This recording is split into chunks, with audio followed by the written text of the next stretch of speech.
ఒక విశ్వాసిగా నేను ఇప్పటి వరకు 8 సంఘాలను స్థాపించి దైవజనుడికి అప్పగించాను. నా బాధ్యత సువార్త చెప్పడం, ఆదివారం వెళ్ళి ప్రభు యొక్క పనిలో నా సేవకునితో నా సంఘంతో కలిసి ఆరాధనలో ఉండటం, నాకు ఖాళీ దొరికినప్పుడు వెళ్ళి సువార్త ప్రకటించడం.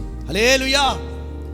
చూడండి పిల్లలు, ఇక్కడే మనకి నందనవనానికి పక్కన మొత్తగూడెం వెళ్ళే రూట్లో ఒక చిన్న వెంచర్ ఉంటుంది, అందులో ఇల్లులు ఉంటాయి. అక్కడ ఒక 2 సిస్టర్స్ ఉంటారు. ఆ 2 సిస్టర్స్లలో ఒక సిస్టర్ ఏం చేస్తుందో తెలుసా? తన భర్త గారు డ్యూటీకి వెళ్ళిన తర్వాత, పని పూర్తి చేసుకున్న తర్వాత బ్యాగ్ తీసుకొని, కొన్ని కరపత్రాలు తీసుకొని ఖమ్మం వెళ్ళి హాస్పిటల్స్ కానీ, బస్ స్టాండ్స్ కానీ, కాలేజ్ దగ్గర కానీ సువార్త ప్రకటిస్తూ ఉంటుంది. ఏమ్మా, నువ్వేమైనా సావుకురాలువా? కాదండి. సువార్తికురాలువా? కాదండి. మరి ఏంటమ్మా అంటే, నేను యేసుని గురించి తెలుసుకున్నాను. నేను ఎవరి గురించి తెలుసుకున్నా? యేసుక్రీస్తుని గురించి తెలుసుకున్నాను కనుక నాలో మంట మండుతుంది. ఏంటమంట? అందరిలాగా నేను మౌనంగా ఉండను. ఎందుకు మౌనంగా ఉండనంటే, మా దైవజనుడు చెప్పాడు, పరిశుద్ధ గ్రంథాన్ని చదివాను. క్రీస్తు ఉపమాన రీతిలో చెప్పారు. ధనవంతుడి గురించి, లాజరు గురించి చెప్పాడు. లాజరు భూమి మీద బ్రతికినంత కాలం ప్రభు కొరకు బ్రతికాడు. అతని జీవితంలో ఆరోగ్యం ఉన్నా లేకపోయినా, తినటానికి ఉన్నా లేకపోయినా ప్రభు కొరకు బ్రతికాడు. తన వారికి సువార్త చెప్పుకున్నాడు. కానీ ధనవంతుడు క్రీస్తుని విశ్వసించలా. సమృద్ధి కలిగినటువంటి ఆశీర్వాదము, ఆరోగ్యము, అందరి నుంచి మర్యాదలు, తెల్లని వస్త్రాలు అన్నీ ఉన్నాయి. కానీ అంతా సంపాదించాడు, కానీ క్రీస్తును సంపాదించలేదు. క్రీస్తు గుర్చిన విషయాలు వాళ్ళ బంధువులకు చెప్పలేదు.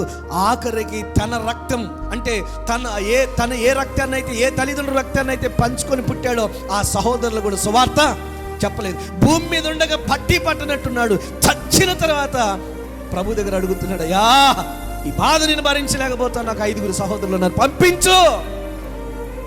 పంపించను. అక్కడ పోయి అడుగుతున్నాడు. అక్కడ పోయి అడగక మునిపే నీకు నాకు గొప్ప అవకాశం ఉంది.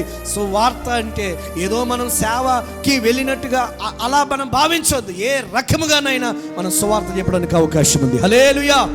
ఒకవేళ మీరు ఇలా దేవుని ఎరిగి దేవుని యొక్క వాక్యమును బట్టి వెళ్తున్నారనుకో, ఒకవేళ ప్రభు మనల్ని పిలిస్తే ప్రభు పరిచర్యలో ఈరోజు మన మధ్యలో నుండి దేవుని పని కొరకు, ఇదిగో మన మధ్యలో ఉన్నటువంటి అన్న పేటూరు సురేష్ అన్న దేవుని పని కొరకు ప్రత్యేకించబడినట్లుగా, మహిమ బాబు ప్రత్యేకించబడినట్లుగా, ఈనాటి దినాన శుభకరక్రాంతి ప్రత్యేకించబడుతున్నట్లుగా, రేపు మన మధ్యలో ఎవరో ఒకరు ప్రభు పని కొరకు ప్రతిష్ఠించబడవచ్చు. హల్లెలూయా. ఎందుకంటే 8వ అధ్యాయం అపోస్తల కార్యాలు చెప్పబడుతుంది.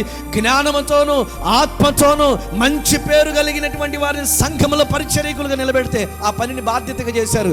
తర్వాత వాళ్ళు అద్భుతమైన పరిచర్య చేశారు.